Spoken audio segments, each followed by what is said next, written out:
Di video kali ini gue kedatangan Asus VivoBook lagi. Memang ya, seri dari VivoBook itu sebetulnya SKU-nya banyak banget. Sehingga kalau kita udah mulai tertarik dengan Asus VivoBook, itu kita harus mulai jeli untuk melihat konfigurasi dan juga spesifikasi yang ditawarkan oleh laptop yang satu ini.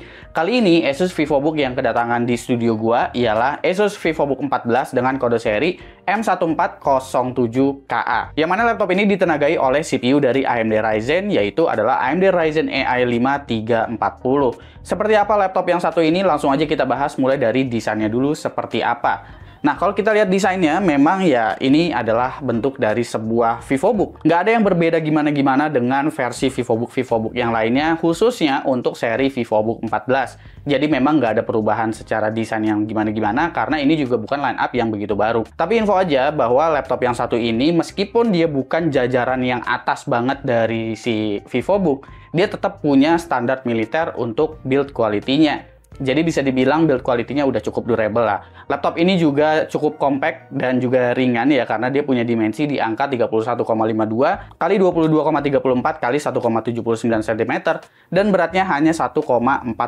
kg aja.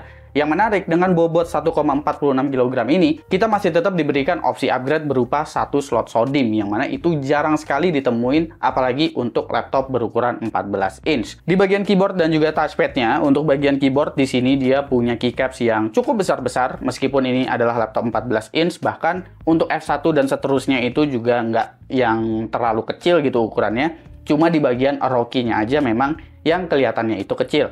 Lalu touchpad-nya juga ini udah cukup lebar untuk ukuran laptop 14 inch. Dia juga posisinya center, jadi nggak yang agak ngarah ke kiri gitu. Nah, di bagian I/O-nya sebetulnya ini bisa dikategorikan I/O yang terbilang lengkap.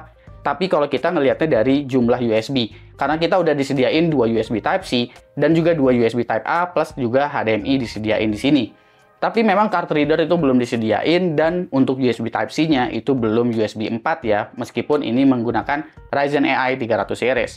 Nah, bagian layarnya ini sebetulnya adalah mungkin yang perlu kalian kompromikan. Karena layar yang kita dapatkan di sini beresolusi 1920x1200, 60 Hz, panelnya IPS, tapi secara color gamut itu dia belum 100% sRGB. Klaimnya itu ada di angka 45% NTSC, dan dalam pengujian gue menggunakan SpiderX Pro itu dapat di 66% untuk sRGB-nya. Jadi gue rasa di bagian layar ini adalah salah satu hal yang memang perlu kalian kompromikan jika kalian ngerasa tertarik untuk membeli laptop yang satu ini. Padahal kalau secara spesifikasi, konfigurasi speknya ini menurut gue cukup menarik ya, dengan AMD Ryzen AI 5 III 40, CPU 6 core yang ditawarkan dari seri Ryzen AI 300 series-nya AMD, dan tetap memiliki Ryzen AI NPU up to 50 TOPS. Berbeda dengan versi Ryzen AI 7-nya, Ryzen AI 5 III 40 ini di bagian iGPU-nya dia itu hanya memiliki 4 compute unit untuk di iGPU-nya. Kita masih tetap bisa bermain game tipis-tipis menggunakan si iGPU ini, tapi ini gua rasa iGPU-nya lebih bisa dimanfaatkan untuk kebutuhan-kebutuhan produktivitas, misalnya seperti untuk encoding video, karena udah support untuk encode AV1 juga di iGPU-nya ini. Selebihnya laptop ini menggunakan memori 16GB DDR5, lalu untuk NVMe SSD-nya itu 512GB Gen 4, Wi-Fi 6 udah ada dengan Bluetooth 5.2, webcamnya juga udah Full HD, include juga dengan Windows 11 plus Office Home Student. Nah, opsi upgrade tadi gue udah sebutin kalau ada satu slot SODIMM DDR5. Jadi yang 16GB bawaannya itu memang udah tersolder, tapi ada satu slot kosong lagi 16GB sehingga kalian bisa upgrade hingga 32GB dual channel. Dan ada satu slot M.2 yang mana ini udah ada SSD bawaannya. Jadi kalau kalian mau storage yang lebih gede, itu kalian bisa ganti SSD bawaannya. Nah, utilities ini yang ditawarkan oleh Asus itu cukup banyak ya. Yang pertama itu ada My Asus, yang mana kalian bisa mengatur untuk profiling power di sini seperti biasanya. Lalu juga untuk fitur-fitur AI bawaan yang memang ditawarkan oleh si Asus VivoBook 14 yang satu ini, karena cukup banyak fitur AI-nya yang mungkin di sini bisa memanfaatkan dari iGPU-nya atau bahkan dari NPU-nya. Seperti misalnya Asus AI Noise Cancellation untuk mikrofon ataupun untuk speaker, Asus AI Sense Camera, yang mana AI Sense Camera ini juga udah terkoneksi dengan Microsoft Studio Effect, jadi untuk background blur dan segala macam itu udah bisa memanfaatkan si NPU-nya ya. Lalu ada juga Story Cube, yang mana ini adalah media gallery yang mempermudah kalian untuk mensortir gambar-gambar seperti apa atau pencarian gambar dengan keyword atau prompt tertentu. Lalu ada juga yang baru, yaitu adalah Virtual Assistant. Virtual Assistant ini adalah sebetulnya LLM sederhana aja yang bisa membantu kalian untuk summarize dokumen misalnya, atau kalian ingin mendiskusikan sesuatu dari dokumen tersebut secara private, itu kalian bisa menggunakan si Virtual Assistant ini. Daya tahan baterai laptop ini saat gue tes menggunakan Prokion, yaitu video playback, di sini gue bisa dapetin angka 8 jam 7 menit ya. Untuk kapasitas baterai yang cuma ada di angka 42 Wh, ini termasuk irit banget sih. Andai aja kapasitas baterainya itu bisa lebih besar lagi, gue rasa ini bisa tembus ke 10 atau bahkan 12 jam. Lalu ketika gue stress test menggunakan Cinebench R23, di sini CPU temperaturnya itu saat boosting dia tuh menyentuh ke angka 95 derajat Celcius. Tapi kalau dia itu rating powernya di sekitar 35 watt, dia tuh bakalan stay di angka sekitar 80 derajat Celcius. Untuk sebuah sistem cooling yang sangat-sangat sederhana di laptop ini juga sebetulnya ini udah cukup baik. Mengingat setting powernya juga udah di set di atas TDP dari standarnya, yaitu di 28 watt. Tapi di sini udah dikasih sekecil-kecilnya di 35 watt. Dan ketika kita bermain game juga itu CPU temperaturnya nggak bakalan terus-terusan boosting di angka 95 derajat Celcius dengan power yang cukup besar ya. Jadi untuk CPU temperaturnya juga masih bisa kejaga di bawah 80 derajat Celcius. Kemampuan CPU-nya sendiri saat gue tes menggunakan Cinebench R23 ternyata ini untuk sebuah CPU 6 core ternyata cukup kencang karena multicore-nya ada di angka sekitar 11 ribuan dengan single core di sekitar 1800-an. Apabila kalian mau pakai laptop ini untuk kebutuhan LLM lokal, di sini gue juga udah tes menggunakan LM Studio dengan DeepSeek parameter 8 billion, gue bisa mendapatkan angka 6,6 token per second.